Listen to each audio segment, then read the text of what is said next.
अस्सलाम वालेकुम वरहमतुल्लाहि वबरकातुहू। Guys, Indian news anchor Amina Sardar अपने एक टॉक शो के अंदर ये बताती है कि पहले मैं मुसलमान थी और मैंने इस्लाम को छोड़ दिया, अब मैं हिंदू बन गई हूँ। तो उसके बाद सिर्फ इस्लाम के खिलाफ बात नहीं कर रही, बल्कि अल्लाह ताला के खिलाफ और कुरान करीम के बारे में ऐसे गंदे अल्फाज वो बक रही है जो बयान करने के काबिल नहीं है। तो ऐसी बातें करने वाले के चेहरे को अल्लाह ताला चाहे तो फ़ौरन मसख़ कर दें, और मसख़ होना भी चाहिए। ये सिर्फ अल्लाह ताला ढील देते हैं ऐसों को कि शायद ये दोबारा से लौट आएँ। तो आइए इनका ये क्लिप देखिए और इस पर सुनते हैं डॉक्टर जाकिर साहब से वो इस बारे में क्या कहते हैं। जब मैंने इस्लाम छोड़ा, it was in the first week of January. I was रात के 12 बजे थे, मेरे साथ कोई नहीं था, मैं इधर घूम रही थी, आगे पीछे रो रही थी। मैं आई वॉज क्राइंग कि मैंने ऐसे खुदा पे ब्लाइंडली यकीन किया। मैं समझी he is merciful, but he is not merciful, he is not loving. No mercy, Islam no mercy. Exactly, ladies के लिए मर्सी नहीं है, दूसरे लोगों के लिए मर्सी नहीं है। जैसे कि पॉलिटिस्ट, आइडल वर्शिपर्स, उनको अल्लाह कहता है सूरह तौबा में आयत 28 में, ये लोग नजिस लोग हैं, मेरे मस्जिद के नजदीक मत छोड़ो। हाउ डेयर यू, कैसे खुदा हो? तुमने ये कौम बनाई है, तुमने कायनात बनाया है, तुमने इंसान को बनाया है। And you also say in the Quran कि अगर मैं चाहता मैं तुम लोगों को सबको एक बनाता, मगर मैंने नहीं बनाया। जब तुमको पता था, तुमको शुरू दिन से पता था कि लोग डिफरेंट किस्म की हरकत करेंगे, कि इसीलिए आपने जन्नत और जहन्नम बनाया है। आपने शैतान को इसीलिए बनाया कि लोगों को भड़काए। What kind of a god are you? किस किस्म के खुदा हो कि प्री प्लान शैतान को बनाया और फिर लोगों के इससे बचो, बनाते ही मत। ये अल्लाह ताला से ऐसे सवाल करे। माना कि आपके अकॉर्डिंग अल्लाह जो है एक है, और यहाँ उपस्थित सारे भाई जो है उनका अगर जन्म नॉन मुस्लिम में हुआ है, तो एज ए सोशलाइजेशन के दौरान हमने जाना है कि हमारा धर्म जिसमें हम पैदा हुए वो बेस्ट है। तो अल्लाह ने फिर ऐसा हमारे साथ नाइंसाफ़ी या फिर ऐसा उन लोगों के साथ नाइंसाफ़ी क्यों की कि अदर धर्म में उनका जन्म हुआ है? वैसे आपका नाम क्या है? अमित। अमित भाई ने एक अच्छा सवाल किया है कि यहाँ अक्सर लोग गैर मुस्लिम ख़ानदान में पैदा हुए, तो ये नाइंसाफ़ी नहीं है कि मुसलमान मुस्लिम ख़ानदान में पैदा हुए तो उनको इस्लाम धर्म मिला, हम गैर मुस्लिम ख़ानदान में पैदा हुए हमें इस्लाम नहीं मिला, तो ये नाइंसाफ़ी नहीं। और आप अल्लाह सुब्हाना व ताला से आखिरत में शिकायत कर सकते कि ये कैसा। इसीलिए अल्लाह सुब्हाना व ताला ने कहा है हर मुसलमान का फ़र्ज़ है कि वो गैरों तक अपना दीन फैलाए, हर मुसलमान का फ़र्ज़ है। इसलिए अल्लाह ताला फरमाते सूरह इमरान में सूरह नंबर 3 आयत नंबर 110 में, कुंतुम खैरा उम्मतिन उखरिजत लिन्नास तामुरूना बिल मारूफ व तनहौना अनिल मुनकर, कि आप इंसानों में सबसे बेहतरीन उम्मा है क्योंकि आप लोगों को हक़ की तरफ बुलाते हैं और बुराई से रोकते हैं। हर मुसलमान का फ़र्ज़ है कि लोगों को हक़ की तरफ बुलाए, दीन की तरफ बुलाए।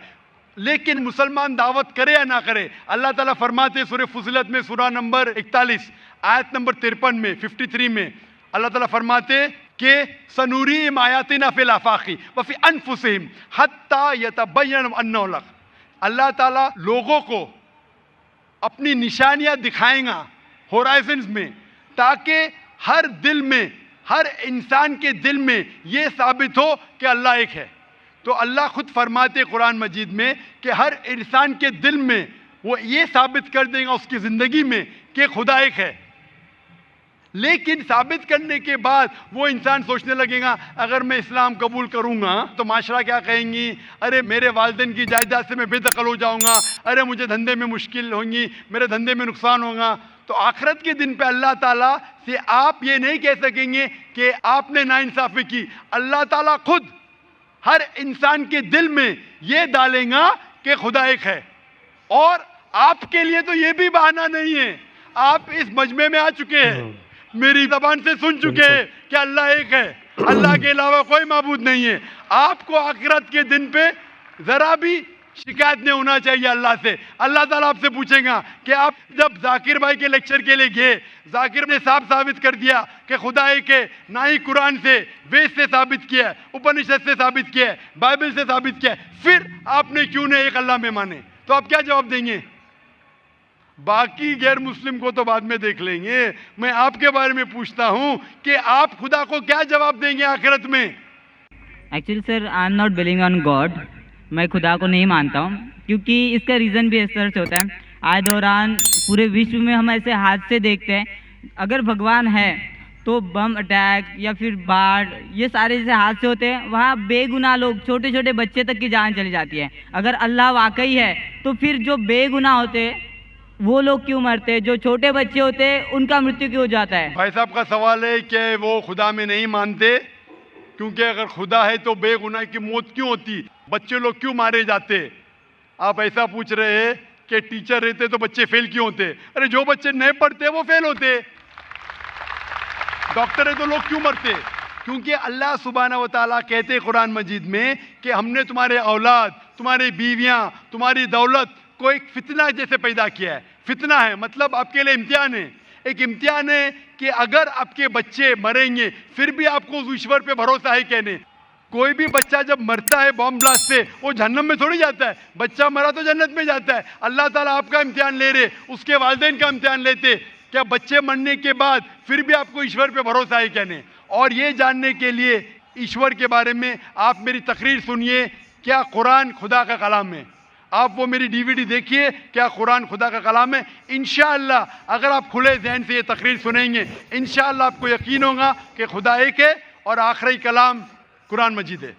इंशाअल्लाह आखिरी सवाल, यहाँ कोई गैर मुस्लिम है यहाँ? इंशाअल्लाह वक्त की किल्लत की वजह से आखिरी सवाल देगा। जी, मैं एक्चुअली झूठ नहीं बोलना चाहता हूँ। कुछ समय पहले मैंने इस्लाम कबूल किया था, बट मैं उस पर फॉलो नहीं कर पाया। कुछ मजबूरी के कारण हो सकता है मैंने किया हो, कुछ पाने के कारण, बट मैंने इस्लाम को जाना, मैंने नमाज़ पढ़ना चालू किया, मैं हर एक चीज़ जाना जो मुझे आज काफ़ी अच्छी लगती है। तो मैं ये नहीं कहूँगा कि मुस्लिम नहीं हूँ, बट मैं आपसे सबके सामने कलमा पढ़ना चाहता हूँ। भाई साहब ने कहा कि कुछ वक्त पहले उसने इस्लाम कबूल किया था, लेकिन मजबूरी के तहत वो इस्लाम पे पूरे मुकम्मल तरीके से अमल नहीं कर रहा था, कभी नमाज़ पढ़ता था, छोड़ता था। अभी वो चाहता है कि फिर से कलमा पढ़े, लेकिन इस वक्त कलमा पढ़ने के बाद आपकी नियत है कि इंशाअल्लाह मैं मुकम्मल तौर से अमल करूँगा। मुकम्मल तौर का मतलब नहीं कि 100% शुरू करे, नियत अगर है शुरू करो नमाज पढ़ने के लिए, एक बार शुरू करो, फिर 2 बार, फिर 5 बार, फिर जमात से। ज़रूर नहीं कि अगर कलमा पढ़े तो 100% 5 बार जमात से टाइम पे। इंशाअल्लाह मैं दुआ करूँगा कि अल्लाह ताला आपको इस चीज़ के लिए मदद करे। आप मानते हैं कि खुदा एक है? जी ज़रूर। आप मानते हैं कि खुदा के अलावा कोई माबूद नहीं? जी। आप मानते हैं कि बुत परस्ती गलत है? जी। आप मानते हैं कि मोहम्मद सल्लल्लाहु अलैहि वसल्लम आखिरी पैगंबर है? जी। तो इंशाअल्लाह मैं अरबी में कहूँगा और आप उसे दोहराइए। जी ज़रूर। अशहदु अशहदु अल्लाह अल्लाह इलाहा इलाहा इल्लल्लाह इल्लल्लाह व अशहदु व अशहदु अन्ना मुहम्मदन अब्दुहु अब्दुहु व रसूलुहु। व रसूलुहु। मैं शहादत देता हूँ मैं शहादत देता हूँ कि अल्लाह के अलावा कोई माबूद नहीं और मोहम्मद सल्लल्लाहु अलैहि वसल्लम उसके पैगंबर और बंदे हैं। माशाल्लाह मुसलमान बन चुके। और मैं दुआ करता हूँ अल्लाह सुब्हाना व तआला से कि आपकी मदद करे, आपको हिदायत दे और इंशाअल्लाह आपको इस्लाम पे कायम करे। और दुआ करता हूँ कि आप मुस्लिम बने और मुस्लिम मरे। मुस्लिम मरना बहुत अहम है और अल्लाह दुआ करता हूँ आप और मैं इस्लाम के दीन पे मरे, इस्लाम में पूरे तौर पे दाखिल हो और इस्लाम ही में मरे। मुझे एक और चीज़ पूछनी है आपको, वक्त बहुत कम है। खाली एक चीज़ छोटी सी। मैं एक्चुअली काफ़ी कंपनी में काम कर चुका हूँ और मैंने देखा है कि मुस्लिम्स को दाढ़ी रखने का हक़ नहीं मिलता है, नमाज़ पढ़ने का वक्त नहीं दिया जाता है, बल्कि हम इंडियन कानून के हिसाब से 8 घंटा हमें बोला गया है काम करने के लिए, हम 12 घंटा करते हैं। जब हम बोलते हैं हमें दाढ़ी रखना है, ये आपका ये रूल नहीं है, आप निकाले जाएंगे। हमें नमाज़ पढ़ना है, यहाँ नमाज़ पढ़ने आप आते नहीं हैं। ऐसा क्यों? जब गैर मजहबी, मैं नाम नहीं लेना चाहूँगा, उन्हें दाढ़ी रखने का, लंबे बाल रखने का हक़ दिया जाता है, तो हमारी एक कमेटी क्यों नहीं बनाई जाती है और हम इसे लड़के नहीं लीगली रजिस्टर करके हम अपने दाढ़ी के लिए और नमाज के लिए वक्त लिया जाए। भाई साहब ये पूछ रहे हैं, ये ईद आई थी, ये ईद नहीं, काफ़ी ईद गई, चलो मैंने ईद मनाई। भाई साहब का सवाल है कि हमें हक क्यों नहीं दाढ़ी रखने का, हमें हक क्यों नहीं नमाज पढ़ने का। दिगर मज़ाहिब लोग को लंबे बाल रखने की इजाज़त है, उनका इशारा सिख मज़हब के तरफ था, तो हम क्यों नहीं कमेटी बनाते कि हमें भी हक हो। आप अगर ऐसा माहौल पैदा करेंगे, लोग को आजकल दाढ़ी से डर है, तो हम ऐसा माहौल पैदा करें कि दाढ़ी को चाहने लगे। मेरी एक तकरीर है, if the label shows your intent wear it, एक तकरीर है जहाँ मैं साबित किया पहले ज़माने में गैर मुसलमान जब टैक्सी में सफ़र करना चाहते थे, वो चाहते थे ऐसी टैक्सी में सफ़र करो जिसके टैक्सी ड्राइवर टोपी पहने दाढ़ी है, क्योंकि उन्हें फ़ख्र था कि मुसलमान ईमानदार थे। इंशाअल्लाह ये वक्त आएगा तो आप ऐसे इदारे से जुड़ो जिसको इस्लाम के बारे में गलतफहमी नहीं है, और ऐसे इदारों को जुड़ो, भले आपको तनख्वाह कम मिलेंगे। हमारे इदारे में फ़र्ज़ है कि हर आदमी को दाढ़ी रखना चाहिए, चाहे डॉक्टर हो चाहे इंजीनियर हो, उसको टोपी पहनना फ़र्ज़ है। इस्लाम में टोपी पहनना फ़र्ज़ नहीं है, ये लेकिन निशानी है। थकने के ऊपर पहनना फ़र्ज़ है, साथ साथ नमाज पढ़ना फ़र्ज़ है। अगर नमाज नहीं पढ़ेगा तो निकाल लीजिए। तो आप ऐसे इदारे से जुड़ जाइए जो आपको इस्लाम के करीब लेके आएगा, बड़े आपकी तनख्वाह कम मिलेंगी आपको। इंशाअल्लाह अल्लाह ताला आपको इसका अजर देगा इस दुनिया में और आखिरत में। व आखिर दावाना अल्हम्दुलिल्लाहि रब्बिल आलमीन।